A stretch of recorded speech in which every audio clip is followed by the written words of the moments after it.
श्री गणेशाय नमः। परम गुरुदेवेभ्यो नमः। माता पिता चरण कमलेभ्यो नमः। प्रिय बंधु, आज हम मंत्र जाप के विषय में हम आपको बता रहे हैं कि जब हम किसी देवी या देवता की प्रसन्नता के लिए अथवा किसी कार्य की सिद्धि के लिए जब हम कोई मंत्र जाप करते हैं तो हमें उसकी एक निश्चित संख्या निर्धारित करना होती है, और जब हम निश्चित संख्या तक मंत्र जाप कर चुके होते हैं तो उस किए गए मंत्र जाप का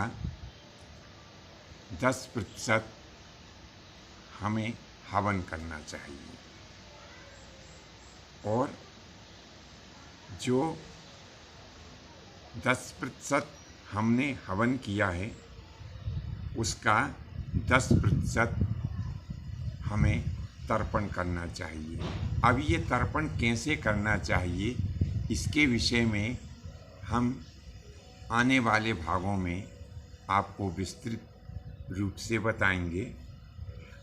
तो जब हम ये 10% तर्पण कर चुके हैं तो इसके बाद में फिर जो जल और दूध सामने तर्पण किए हुए पात्र में हमने रख छोड़ा है, उसमें कुशे को डुबो करके और हमें अपने ऊपर अथवा जजमान के ऊपर छिड़कना चाहिए। तो इसे कहते हैं मार्जन। जो हमने जितनी संख्या में तर्पण किया है उसका 10% हमें मार्जन करना चाहिए।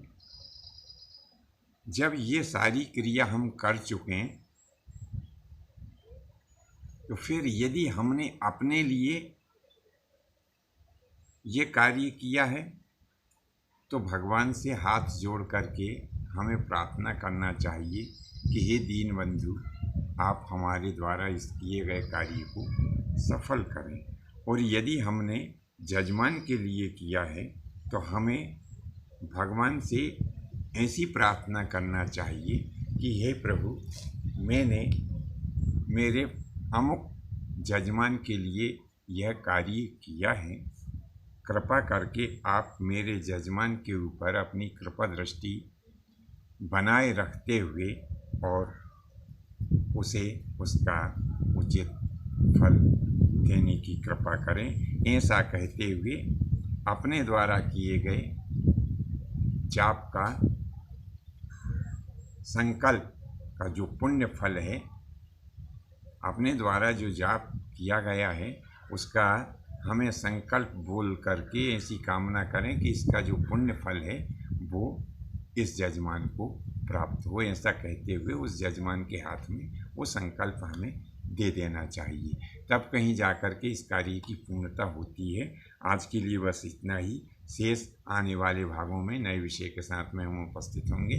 तब तक के लिए आज्ञा दीजिए। धन्यवाद। जय माता जी की, जय परशुराम।